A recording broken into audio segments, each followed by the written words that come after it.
When you look at a poorly mapped warehouse floor, you see a lot of activity. Forklifts backing up, pickers dodging each other in narrow aisles, staff retracing their steps to find the right pallet. It looks like hard work, but what you're actually watching is a massive drain on your margins. Take a look at this breakdown of total warehouse operating costs. That single highlighted slice right there, order picking, accounts for an astonishing 50 to 55% of your total daily expense. When you dig into why that number is so high, it rarely comes down to lazy labor or slow hands. The primary culprit is travel time. It's the physical distance your staff covers to get from point A to point B, constantly doubling back against the flow of traffic. You cannot achieve real warehouse efficiency by demanding your staff work faster. You engineer efficiency by designing a physical system where they walk less. As industrial land prices rise, the immediate temptation is to simply cram more racks and stock into the building you already have. But shrinking your aisles to fit more pallets directly creates congestion costs. Squeezing in 10% more inventory isn't a win if it slows down your picking speed by 30%. Effective logistics relies on the principle of flow. Goods should move in a strict one-way journey. When you eliminate the need for staff to move against the current, you instantly strip away traffic jams and the safety risks that come with them. This presents a specific dilemma. By choosing the right structural layout, you can cut your picking times by 20%, but there is no single right answer.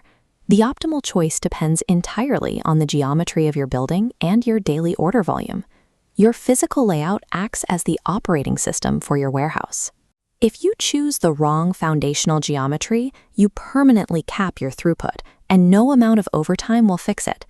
This blueprint shows the U-shape layout. Notice how receiving and shipping docks are side by side. Watch the flow. Goods enter, store, and loop back out.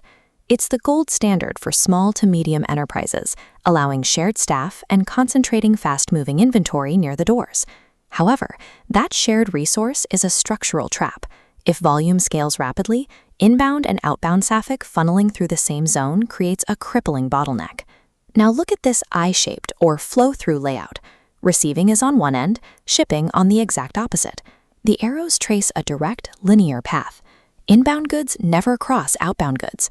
For high turnover operations, this straight-line geometry completely eliminates traffic jams. The decision between these two foundational layouts comes down to your primary constraint. Limited by a small labor force? You want the U-shape. Managing massive inventory turnover? You need the I-shape. Sometimes you lack a massive rectangular facility. This L-shaped layout places receiving and shipping on adjacent 90-degree walls.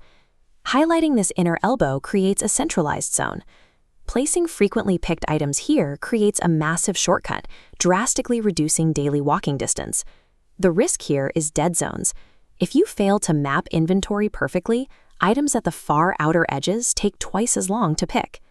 But what if your building can't expand outward? In urban environments where horizontal space is prohibitively expensive, the multi-tier mezzanine layout is the necessary workaround. Instead of walking 100 meters across a massive floor, staff use vertical lifts to access higher steel platforms. You effectively double or triple your picking locations while keeping the horizontal travel radius small. When you cannot afford horizontal expansion, your structural shape dictates your entire operational strategy or footage at the building's edges. More importantly, a human picker cannot memorize this flow. It requires a warehouse management system. Advanced mathematical geometry yields tremendous speed, but it's useless unless you have the advanced routing technology required to direct it.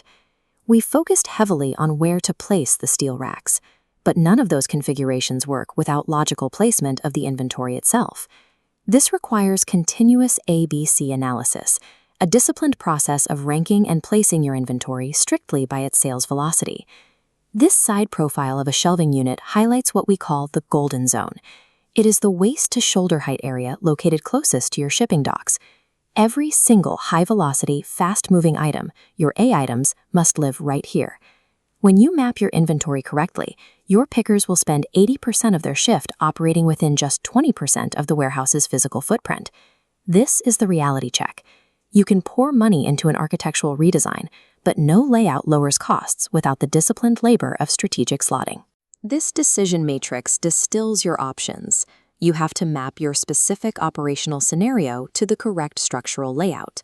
If you operate an SME with limited staff, follow the path to the U-shape to maximize your shared resources. If you handle massive volume and cross-docking, you follow the path to the I-shape to eliminate traffic jams. If your facility is locked in an expensive urban center, the path leads to a vertical mezzanine. And if you are heavily automated and hunting for marginal gains in travel time, you test the fishbone. There is no universal best warehouse layout. The optimal blueprint is simply the one that aggressively targets your specific operational bottleneck. Before moving a single shelf, map your current flow. Use a spaghetti diagram to trace the path a single picker takes for a standard order. Wherever those lines cross, you have a physical bottleneck that is costing you money. Next, test before you invest. Do not unbolt your steel racking yet. Use floor tape to mark out the new aisles of your proposed layout. Run mock picks through those taped lines with your staff. If the flow feels intuitive and reduces the travel path, you have validated the design. If it creates a new traffic jam, you catch the mistake before it becomes permanent. A warehouse layout is the physical operating system of your business. By optimizing its geometry and matching it to your order volume, cutting your picking costs by 20% ceases to be a guess. It becomes a predictable, engineered reality.